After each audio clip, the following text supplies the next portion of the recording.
Salve amigos, excelente dia, excelente semana, espero que vocês estejam bem. E vocês são produtivos? Como é a produtividade de vocês?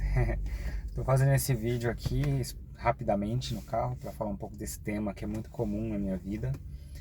Para quem não sabe, eu sou psicólogo, meu psicólogo, e eu gosto muito desse assunto porque é um assunto muito recorrente com os meus pacientes adultos.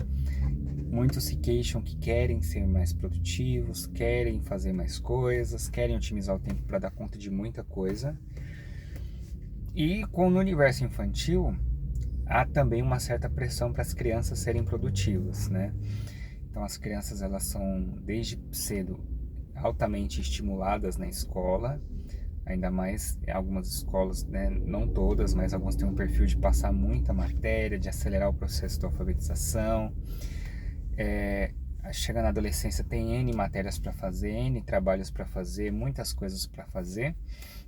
E no universo do autismo, do TDAH, que a gente trabalha muito com essas crianças também, eu trabalho muito com essas crianças, existe uma ideia de produtividade que é acelerar o ganho de habilidades dessas crianças e a gente ensinar muita coisa para elas conseguirem ter um desenvolvimento bom. Ter uma estimulação para conseguir ter uma certa independência na vida. Então esse termo produtividade ele é muito presente na minha vida e eu também gosto de ser produtivo. Então eu acordo cedo, trabalho muito, tento, até às vezes exagero, encho a minha agenda de pacientes, né? E fora do universo da psicologia, que é meu estilo de vida, a minha vida gira em torno desses assuntos. Se vocês forem ver, meu carro tem uns livros perdidos de psicologia, o meu YouTube, as coisas que eu consumo é psicologia, minhas conversas com amigos é de psicologia, e claro, isso não é ruim, mas evidentemente que a vida não se resume a isso, então às vezes a gente precisa ter essa noção, né? E eu sempre tento encaixar horário na agenda para fazer aulas de inglês, para fazer leituras de teologia, de temas que eu gosto, para fazer outras coisas, às vezes a gente não dá conta, para estudar. Sou músico, vou dar umas aulas aí no futuro, quero fazer vídeo e tal. Então, assim, produtividade é um tema muito grande na minha cabeça. Eu sempre quero ser mais produtivo, assim como eu vejo que os meus pacientes também querem ser mais produtivos, né? E aí eu sempre reflito sobre isso, especialmente com alguns pacientes assim que estão há mais tempo comigo, que se culpam muito. Tem muita gente que se culpa quando não consegue ser produtivo, quando não consegue, quando tem que abrir mão dos afazeres porque ficou doente, quando tem que abrir mão daquilo que quer estudar para dar um tempo de qualidade com a família, com a namorada, com o namorado, com o marido, com a esposa. Então tem muita gente que entra num ritmo de produtividade que acaba impactando na vida social da pessoa, na vida afetiva da pessoa e em outros campos. E até na vida da saúde física da pessoa, porque o nosso organismo ele tem um limite. E aí a gente se sobrecarrega às vezes, o estresse sobe, a gente fica ansioso, aí começa a impactar na saúde mental. E quando a gente vive constantemente estressado, também vamos acabar diminuindo aí talvez a nossa imunidade, ficando suscetível a outros problemas de saúde. Eu tenho essa visão, não sei o quanto isso é científico ou não, que às vezes o fato da gente, o corpo sinaliza pra gente que a gente precisa parar, e às vezes é ficando doente. Então toda vez que eu fico doente eu falo, acho que o meu corpo me avisando que eu preciso dar uma segurada, preciso frear um pouco o ritmo, né? Então é muito legal refletir sobre isso e entender que ser produtivo, evoluir, crescer, expandir, nem sempre é fazer mais. É uma das conclusões que eu tenho chegado. Às vezes é fazer menos de maneira mais otimizada, dando conta de dar atenção para todas as outras coisas, né? E isso não é uma tarefa muito fácil da gente assimilar, porque a gente vive a gente quer, a gente se fecha às vezes nas nossas conclusões ali, eu preciso fazer isso, preciso fazer esse curso e tal.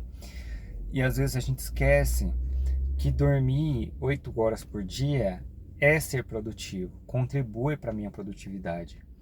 Ter tempo de qualidade com o namorado, com a namorada, com o parceiro e vice-versa é, é para sermos mais produtivos. Entender que às vezes a gente vai precisar abrir mão de uma leitura, de um curso, de uma prática, de trabalhar para cuidar de outras questões também é muito válido e muito importante. E desenvolver essa sacada não é fácil quando a gente está muito restrito às nossas próprias conclusões de produtividade. Às vezes a gente está tão fechado naquela coisa de fazer, que a gente esquece que parar também é, em certa medida, evoluir, produzir espaço ali. O ócio é produzir. Então, essa é a minha reflexão de hoje, que a gente possa olhar para outros elementos da nossa vida como coisas que também vão agregar, por mais que não seja especificamente produzir dentro daquilo que a gente quer. E isso eu falo para os adultos que às vezes abrem mão de um sonho de dormir 8 horas por dia, de ter tempo de qualidade com os filhos, com o parceiro. Eu falo para as pessoas que eu atendo ali que vivem numa rotina de produzir. Isso é muito comum aqui em São Paulo, né? Cidades assim. Eu vejo que as pessoas, elas vivem ali de produzir. E no universo infantil também, a gente precisa ter um olhar mais compreensivo com as crianças, porque criança quer ser criança, nem sempre a criança quer ficar produzindo o tempo todo. E a gente precisa abrir espaços de afeto, de acolhimento, de desacelerar. Tanto que é por isso que eu vejo que muitas pessoas hoje em dia, elas acabam crendo que têm TDAH. Por quê? Porque são tantos estímulos para dar conta, tantas coisas para fazer, tantas coisas para produzir, que em algum momento a gente perde uma informação, perde um dado, acaba não fazendo aquilo que a gente precisa fazer e acredita que é porque a gente tem algum problema. E não, às vezes a gente só está sobrecarregado. Então a gente desacelerar é muito importante, a gente saber o limite da nossa produtividade. E é um exercício constante a gente frear um pouquinho. E aí eu até cheguei a essa reflexão com um paciente. A nossa vida é tão curta. Eu tô com 30 anos, né? E alguns pacientes que eu atendo, eles são nessa faixa, dos 25 aos 35 ali, salvo exceções. A gente já viveu praticamente, crendo em Deus aí, que a gente vai viver 90, 100 anos, a gente já viveu um terço da nossa vida. A gente vai viver mais um terço só produzindo? Ou será que a gente vai abrir espaço para olhar para a vida de uma maneira mais equilibrada, mais saudável, frear um pouquinho, aprender a falar mais devagar? Eu lembro que um dos pacientes, eles falou que tinha o hábito de tomar café como se tivesse uma dose de cachaça, né? Era e voltar para ralar, para trabalhar. E eu falo, às vezes o momento do café é um momento único pra gente desacelerar, a gente nem sabe o gosto do café às vezes, né? Porque é num ritmo tão frenético. Então, pra gente não chegar num burnout, né? Nesses termos aí, numa sobrecarga, pra gente conseguir desfrutar do que realmente importa na vida, a gente precisa desacelerar e, sem dúvida nenhuma, chegar em uma situação de se questionar o que realmente importa. O que realmente importa? Você já fez essa pergunta? Então, para você que chegou até aqui, fique com essa reflexão. Quando você estiver produzindo demais, sobrecarregado, pense no porquê que você está fazendo isso, se realmente precisa ser assim, se não dá para a gente ser um pouquinho mais calmo e desacelerar um pouquinho, né? Fechou? Espero que essa reflexão tenha feito bem. Encontre momentos de paz e tranquilidade na vida de vocês. Deus abençoe e que a gente se veja nos próximos vídeos. Se você gostou, não esquece de comentar, curtir, compartilhar e nos vemos.